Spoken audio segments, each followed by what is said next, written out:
Berjumpa kembali bersama saya Joy Astro dalam Buser hari ini. Sejumlah informasi pilihan telah kami siapkan dan inilah Buser selengkapnya.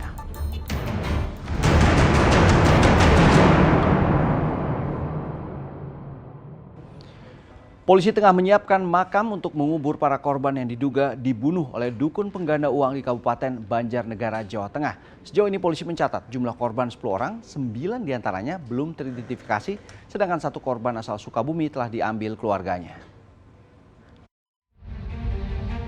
Aparat Polres Banjarnegara menyiapkan 9 lubang di pemakaman umum Desa Balun, Kecamatan Wanayasa, Kabupaten Banjarnegara, Jawa Tengah. Selasa pagi puluhan relawan dari BPBD dan warga bergotong royong membuat liang lahat. Pembuatan liang lahat dilakukan sebagai persiapan memakamkan para korban yang diduga dibunuh oleh Slamet Tohari, dukun pengganda uang. 9 lubang ini dibuat di sela-sela makam warga dengan ukuran bervariasi, mulai ukuran 1 x 2 meter dan 2 x 2 meter. Hingga Selasa pagi, polisi memastikan sebanyak 9 korban belum teridentifikasi. Sedangkan 1 korban lainnya bernama Parianto, usia 53 tahun asal Sukabumi, Jawa Barat telah diserahkan ke keluarganya. Nah, ini untuk sementara kami belum bisa memastikan identitas daripada korban yang 9 itu itu. Tapi kami mencoba memberikan informasi kepada seluruh kalangan masyarakat yang apabila keluarganya pernah berhubungan dengan Tohari dan sampai saat ini belum diketemukan, silakan konfirmasi dengan kami di Polres Banjarnegara. Siapa tahu nanti orang-orangnya ataupun keluarganya yang pernah berhubungan hilang ini betul-betul yang 9 orang ini, sehingga nanti bisa kita identifikasi kembali. Peristiwa pembunuhan sadis yang diduga dilakukan Slamet Tohari terungkap berawal dari adanya laporan orang hilang dari keluarga korban. Polisi yang melakukan penyelidikan menangkap tersangka di rumahnya di Desa Balun, Kecamatan Wanayasa, Banjarnegara, Minggu malam. Dari pengakuan tersangka, polisi berhasil menemukan 10 korban aksi keji tersangka. Para korban yang semuanya dijanjikan uangnya berlipat ganda, berujung kematian saat menagih ke rumah sang dukun. Tersangka tega menghabisi nyawa korbannya lantaran kesal terus ditagih para korbannya yang dijanjikan menerima uang hasil penggandaan oleh tersangka. Dalam membunuh para korbannya, Slamet Tohari dibantu oleh asistennya Budi Santoso. 2 pelaku saat ini diamankan di Polres Banjarnegara dan akan dijerat pasal 340 tentang pembunuhan berencana dengan ancaman hukuman mati. Mardianto melaporkan dari Banjarnegara, Jawa Tengah. Seorang pelaku pencurian sepeda motor dibekuk dan diamankan warga setelah melakukan aksinya. Pelaku sempat dihakimi warga sebelum akhirnya diserahkan ke polisi. Seorang pemuda pelaku pencurian sepeda motor diamankan warga setelah ditangkap di rumahnya. Warga meyakini pemuda ini adalah pelaku pencurian sepeda motor pada hari Jumat lalu karena ada warga yang melihat pelaku mengendarai sepeda motor korban. Aksi penangkapan pelaku sempat direkam oleh warga. Pelaku diikat tangan dan kakinya dengan tali, kemudian dibawa ke Polsek Kalipucang. Sebelumnya warga sempat menginterogasi pelaku yang kemudian mengakui telah mengambil sepeda motor korban. Posisinya di mana, Pak? Posisi di rumah atau di kebun? Di kebun. Oh, di kebun. Iya. Nah, itu bisa mencurigai ke terduga yang sekarang ditangkap ini. Gimana itu ceritanya? Ceritanya saya itu pulang ke rumah, lalu saya sekarang main sosmed gitu ya. Lalu ada yang bilang, oh iya nanti tadi siang saya sepertinya melihat. Pelaku bernama Sutrisna masih satu desa dengan korban yang sama-sama tinggal di Desa Ciparakan, Kecamatan Kalipucang, Pangandaran. Kini pelaku telah diamankan di Polsek Kalipucang untuk kemudian diserahkan ke Polres Pangandaran. Barang bukti yang berhasil diamankan adalah kunci hashtag atau letter T, sedangkan sepeda motor korban telah dijual pelaku kepada penadah. Dan kami juga langsung datang ke TKP. TKP-nya di mana itu, Pak? TKP-nya di Dusun Sawangan, ya, Dusun Sawangan, masih Desa Ciparakan. Barang bukti itu sendiri? Apa aja itu, Pak? Barang bukti untuk sekarang yang ada hanya kunci yang bisa dimasukkan ke kunci kendaraan itu. Nah, untuk motornya sendiri, Pak? Menurut keterangan dari si pelaku, motor sudah dijual melalui COD di daerah Banjar katanya. Polisi masih mengejar teman pelaku dan penadah barang curian tersebut. Eko Setiabudi melaporkan dari Kabupaten Pangandaran, Jawa Barat. Kepergok curi pupuk seorang pria asal Madiun, Jawa Timur babak belur dikeroyok warga di Ngawi, Jawa Timur. Aksi warga terhenti setelah polisi datang ke lokasi dan mengamankan pelaku. Riki Setiawan lebam-lebam bukan habis di operasi plastik. Pria asal desa Kajang, Madiun ini terpaksa ngadem di kantor polisi usai jadi bulan-bulanan warga karena nyolong pupuk di pinggir jalan desa Waruk Kalong, Kecamatan Kuadungan, Kabupaten Ngawi, Senin lalu. Ketahuan warga, Mas. Nyuri apa itu? Nyuri aku, Mas. Buat apa? Dijual gitu? Iya, Sudah ada penadahnya gitu? ada. Satu sak biasanya jual berapa? 200. 200. Terus kamu ketahuan warga gitu? Nyurinya emang di mana itu? Depan rumah gitu? Udah berapa kali kamu? 4 kali ini ya? Hasilnya buat apa kamu? Kehidupan sehari-hari. Sudah 4 kali nyolong pupuk. Wah, mayan pro nih Riki. Apes emang doi kali ini, kegep sama warga. Berawal dari Riki yang mondar-mandir depan rumah warga pukul 4 pagi, manfaatin situasi orang tengah sahur. Rupanya ada warga yang curiga dengan gerak-geriknya dan mengintai. Benar aja, Riki satset langsung ngembat pupuk di teras rumah warga. Abis dari keroyok, untung ada polisi dari Polsek Kuadungan yang langsung ngamanin doi. Warga marah bukan kepala karena pupuk bersubsidi yang dicolong sebanyak 2 sak itu benar-benar lagi dibutuhin warga. Akhir-akhir ini deh Pak ya, pupuk itu mahal, caranya susah, datanya sangat terbatas sekali. Terus ada kejadian ini yang marah itu warga. Oh, jadi dapat pupuk sedikit aja dicuri gitu?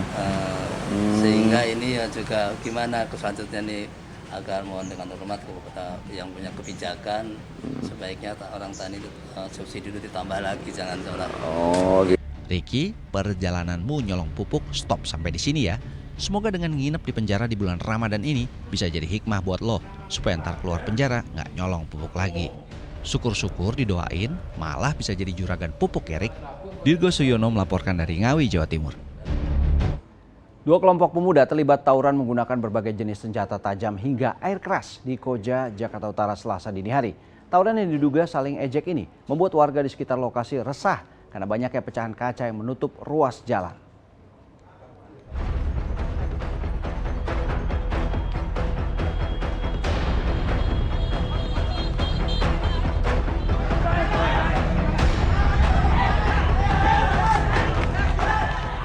Inilah rekaman video amatir warga dan kamera pengawas CCTV saat 2 kelompok pemuda terlibat tawuran menggunakan berbagai jenis senjata tajam hingga air keras di ruas Jalan Keramat Jaya Raya Koja, Jakarta Utara Selasa dini hari. Sejumlah pemuda saling serang hingga kejar-kejaran dengan menggunakan senjata tajam untuk menakuti lawannya. Menurut keterangan warga, para pemuda ini memang sering terlibat aksi tawuran di kawasan tersebut menjelang pagi. Ya pertamanya duduk biasa aja, terus pas udah yang 3 macam baru tawuran kamera bawa yang keras juga, senjata tajam. Itu sering dia Mbak? Baru itu. Yang digunakan pakai apa senjatanya? Pakai samurai sama barang yang itu kan tajam-tajam itu, sama air keras gitu. Usianya sendiri itu muda atau? Campuran. Seringnya terjadi tawuran di kawasan ini membuat warga sekitar lokasi tawuran resah karena biasanya pasca tawuran banyak pecahan kaca yang menutupi ruas jalan. Warga berharap polisi gencar melakukan patroli di wilayah mereka. Don Vito Samarta melaporkan dari Jakarta.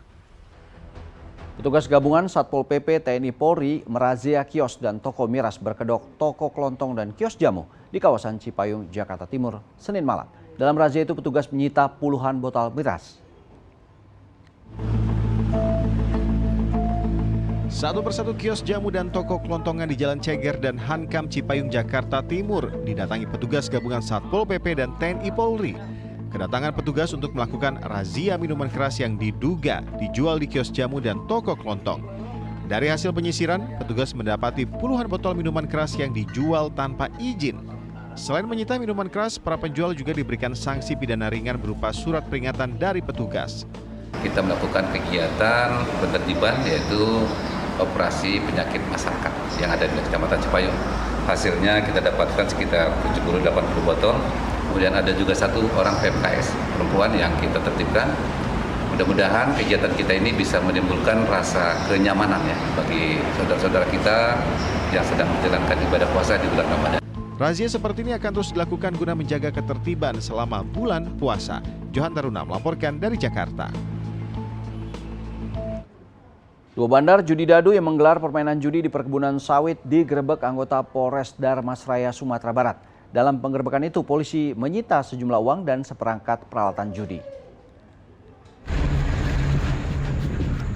Anggota Reskrim Polres Darmasraya, Sumatera Barat menggerebek lokasi permainan judi dadu di areal perkebunan kelapa sawit di Nagari Pinang Makmur, Kecamatan Timpe, Kabupaten Darmasraya.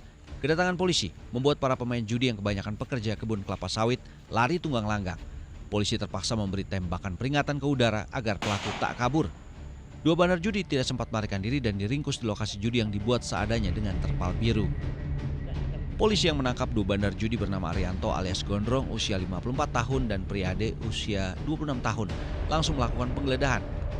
Dari lokasi perjudian ditemukan barang bukti 1 set peralatan judi jenis dadu dan uang tunai sekitar 1 juta rupiah.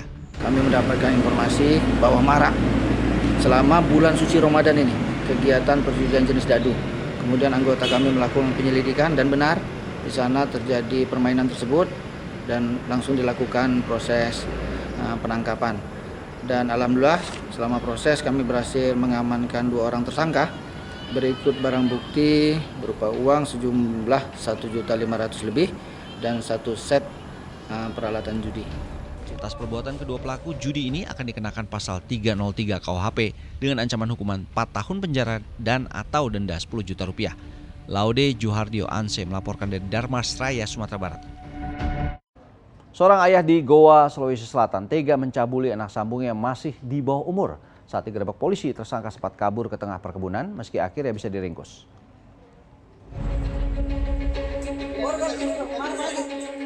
Upaya ES kabur dan ngumpet ke tengah kebun yang padat dengan pepohonan gagal karena aparat Satreskrim Polres Goa, Sulawesi Selatan mengepung dan meringkusnya. Pria berusia 40 tahun ini ditangkap di tempat persembunyiannya di Desa Kampili, Kecamatan Palangga, Kabupaten Goa, Sulawesi Selatan, Senin malam atas tuduhan mencabuli anak tirinya yang masih di bawah umur. Penangkapan dilakukan setelah ibu korban, istri kedua pelaku, lapor ke Unit Perlindungan Perempuan dan Anak PPA Polres Goa, Sulawesi Selatan. Sesuai dengan laporan adalah pencabulan. Pelaku atas nama ES, sedangkan korban atas nama R. Hasil penyelidikan di lapangan bahwa korban dengan pelaku ini serumah. Iya. Pak, ini umur berapa korban? Untuk data yang ada bahwa korban itu umur 13 tahun. Waktu diinterogasi polisi, pria cabul ini mengakui perbuatan kejinya pada sang anak tiri yang sudah dilakukannya berulang kali. Uangnya lu berapa kali? 3 kali. Kalau tidak salah 3 kali, tapi yang benarnya berapa kali? Itu saja yang Vino. Yang berarti berkali-kali, lebih dari 3 kali. Pertama di mana? Di rumah bagian mana? Di kamar. Di kamar. Waktu data. Tidak kupaksa, Pak. Dia belanja saya kalau minta gana, Pak, uang pembeli data. Dia kasih itu hari. Berapa? 10.000 sampai 5.000. Keterangan tersangka masih didalami polisi dan ES masih menjalani pemeriksaan di unit PPA Polres Goa, Sulawesi Selatan. Perbuatan pagar makan tanaman yang dilakukan ES terhadap anak tirinya dijerat dengan pasal perlindungan anak dan terancam hukuman 15 tahun penjara. Andi Muhammad Sardi melaporkan dari Kabupaten Goa, Sulawesi Selatan. Ya saudara, demikian Buser hari ini. Anda juga bisa saksikan Buser melalui akun TikTok Buser SCTV serta YouTube Liputan 6 SCTV. Jangan lupa subscribe ya dan pastikan selalu waspada karena kejahatan ada di sekitar kita. Terima kasih, saya Joy Astro. Salam SCTV.